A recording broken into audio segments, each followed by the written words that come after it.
Do not summon for Hugo Vlad, guys. He is one of the most selfish characters I've ever seen in my life. Now, I know you guys might come to the comments like, oh, but he's the only guy character. You pull for him. If you want to do that, pull for him. So I want to talk to you guys today about the pros and cons of Hugo Vlad, and then I want to transition over to the future of Hugo Vlad as well, because I do think a lot of bases on why you should summon for a character is how good they will be in the future. Will they be dead next patch? Will they not be dead next patch? How long will they take before they lose a lot of their value? So that is one of the major talking points, but I first want to start off with the pros and cons first, starting off with the pros first, because there's not that many of them in my opinion. So let's go off with number one, a lot of damage. This motherfucker's damage is unreal. Like, he's maybe not hitting MIAB levels of damage, but nonetheless, he is hitting massive amounts of damage. He is what I would say right now is the peak of a burst DPS. As we've seen already, guys, with characters like Julian and also characters like Haramasa, they play very much off the burst window. They do most of their damage through that burst window, and he is no exception to that, guys, because the main shtick of what he's doing is whenever the enemy is stunned, you're taking the amount of time the enemy is stunned for, and then reducing that stun meter to 0, and then doing damage based off of how long the enemy is stunned for. So that's why I say he's the peak, because there's really no downtime of like, oh, well, we need to do all this damage in this amount of time to do like maximum damage output. He does it all in one burst, so he just does an absolute fuck ton of damage there. Also, he gives himself a good amount of free stats as well, which is pretty nice. That leads us into pro number 2 now, guys, which is not much combo tech. He is really simple to play in my opinion. What is the basis of what you do with him, how you play him? Easy enough, guys. Yeah, this is for self, by the way, not for the rest of the team. I do think there's more tech with the team. Literally, guys, you stun the enemy, then you do EX skill with Hugo, and then you get your totalized damage. That is just the basic premise there. I think that is the easiest thing ever. It's not even having to get like all these charges up with like someone like Soldier 11, or having to wait till you have all those little stacks with someone like MIAB. You literally stun enemy, switch into him, EX, there's your damage, and have a hunky-dory day, right? So these are the main 2 pros with him, guys. I mean, like, he's going to be easy to play for free-to-play players. I guess he does give himself free stats as well, or free buffs, you could say, which is nice and overall does help with the build, so I'll give him that as well. But now let's hop into the con section here, because the cons, there are a lot more of in my opinion. Starting off with number 1, guys, he already does less damage than MIAB, guys. MIAB is already more consistent than him in my opinion, and she already does more damage than him in my opinion. So with that being said, and with him being a DPS, is it really worth it to pull for a character that already is not doing as much damage as this character here? Now, if we take a look at some of the other characters we've gotten released, like Vivian, right? Like Evelyn, right? Like Ambi Soldier Zero, right? Like Yanagi, like Bernice, right? Some of these characters here have value outside of being a main DPS. Vivian is a prime example of this, and if you haven't pulled Vivian, you've been trying to decide between Vivian and Hugo, I do think Vivian will give you overall more value for your account. I'm not going to do a full versus. I did a versus already on Hugo versus Vivian. You can go check that video out on my channel already. But overall, while yes, Vivian does do less damage, she can support MIAB a lot. She can support every other anomaly character a lot. Now, I will say, I think Hugo is probably a little bit better and more consistent than Ambi is, because you really do want the aftershock damage. But Bernice, same scenario. Yanagi, same scenario, uses a sub DPS, Cambi uses the main DPS. Evelyn, don't have Evelyn, so I can't really put a note on that one. But you get the point there, guys. He already does less damage than MIAB. His whole shtick is doing main DPS damage. And with that being said, there are things that definitely contribute to that. Number 2 con being, there is no dedicated set for him. Literally, his best in slot is like a 2-piece, 2-piece, 2-piece, or some 4 pieces you would put on him, right? Because, like, there's no set that really helps with totalized damage. There's no set that really helps you do damage when the enemy is stunned. So you're really stuck to using like Puffer Electro, or maybe you're stuck to using a 4-piece Woodpecker Electro here, or maybe you're stuck to using a 4-piece Hormone Punk here.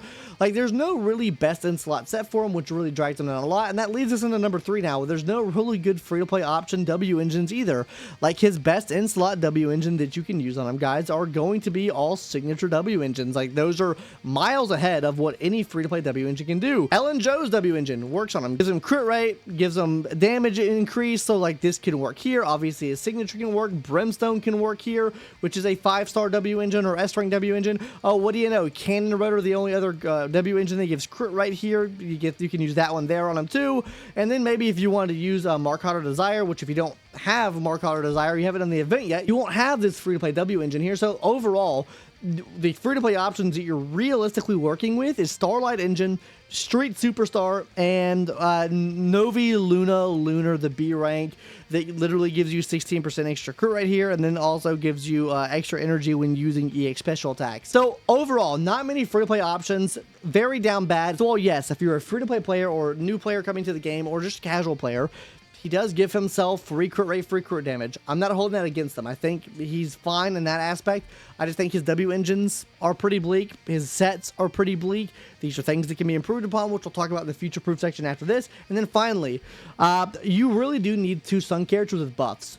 His whole kit revolves around him having stun characters, stunning the enemies as fast as possible so you get totalized out. But with that being said, if you don't have the correct stun characters, which we're going to look at right here, he does lose a lot of damage because you are losing 600 attack buff if you do not have 2 stunners on the team. So how do you make up for that? You would need to make up for it with someone like maybe a Caesar King on your team, an Astra Yao on your team.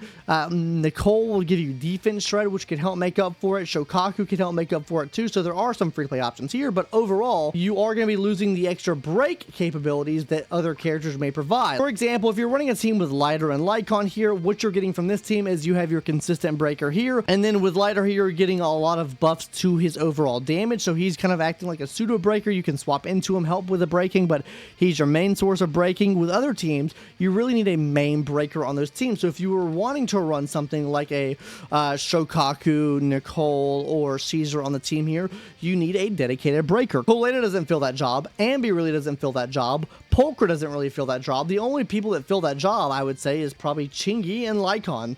So I'm kind of down bad there. Maybe Jufufu as well. She's another 5-star limited stunner coming out, so kind of cooked there. But realistically, you need a good S-rank stunner to help out with getting his damage out, because the less time you're stunning the enemy, the less damage he's going to do overall. So you want to be stunning the enemies consistently as possible.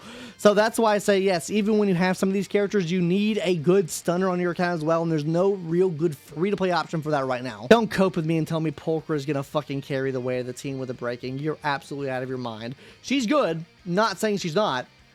She's not fucking breaking the same level as Lycon's breaking, or even the same level that Lighter's breaking there. So yeah, pop off my dick. But that's really the pros and cons here, guys. Like I said, I think the cons do really outweigh the pros here. And while these are all the cons on paper right now, there are some pros and cons in the future proofability section, which we're going to talk about now. A new set option will help. Whenever we get a new set added to the game that maybe helps you deal more damage to stunned enemies, this will help. If we get a new set that maybe helps you with chain attacks, ultimate, something like that, this will help. Literally, I think that there's a lot of room for improvement on the W engine sets, and that can overall increase his value in the future. On to number 2 here, guys. Better stunners with better buffs will also help him out. Realistically, right now in the game, the only stunner that we have, or that we know of, that will really give him good buffs is Lighter, right? So if you have Lighter, that's a huge detriment to what he's actually able to do on a team, because Lighter just gives so much of a buff. Maybe Jufufu does the same thing. I'm not sure here exactly, but Jufufu might also be that as well. So the more stunners we get added to the game that also buff the team in terms of damage, those will also help dramatically the damage that he's going to be able to do here. Number 3, guys. Oh, here we go. Already outclassed in the DPS department, and there's really no future for him as a sub DPS or support. There's really only one sub DPS scenario for him, right? So in this sub DPS scenario, he's only really doing damage whenever the enemy is needing to be stunned, or the enemy is stunned, right? So that means you need a really amazing stun support character that provides buffs, and you're going to need another amazing main DPS that also provides support as well, because he is going to be losing a lot of attack, but the damage source needs to be higher than what your main DPS at the time is able to do on a stunned enemy.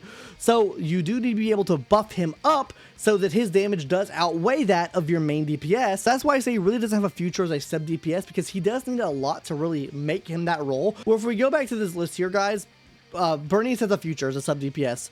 Evelyn, I don't know about that one. Yanagi does. Vivian does, right? The Piper does, right? Jane Doe does, right? So that being said, guys, let's go ahead and move over to the last one now. The last point. 2.0 is very soon and better DPS. Or I guess, is it 1.8? Maybe it's version 1.8. Maybe I'm coping. I thought it was version 2.0, but hey, it says version 1.8 on this shit here. We're getting this bitch here. Guys, come on. We already know that she's going to be better than what any DPS we have right now. She's probably going to be better than Miyabi, right? So he's already outclassed right now with Miyabi. He's going to be even more outclassed. And then 2.0 comes along. That's even further outclassing there. So, like, where is his baseline at? If I were to put him on the tier list right now, I would say his baseline is tier 0.5. The other DPS, I think, will probably be on par with what Miyabi's going to do in tier 0 with the 2.0 releases. So, I mean, like, is there really any point of pulling him if he's going to get power crept in one patch? I don't know. I feel like this is the most skippable character you could ever think of in this game. I feel like this is a must skip, guys. Honestly, while yes, I think Hugo's cute. I think Hugo's hot. I think Hugo's moveset's interesting and definitely brings a new vertical to the game with Total Eyes. I just don't see it, guys. I just don't think you should pull for him. Anyways, that's going to do it for today's video, guys. What are your thoughts? You're probably going to tell me I'm cope. You're probably going to dislike bomb the video because I made this video, but whatever. I don't think you should summon for him. I think this is a sink. I don't think he brings much future-proof ability to your account, but let me know your thoughts in the comment section down below. What did I miss in this video? I would be glad to hear that. Anyways, guys, see you later in the next one. Bye. Subscribe if you haven't already. Bye-bye.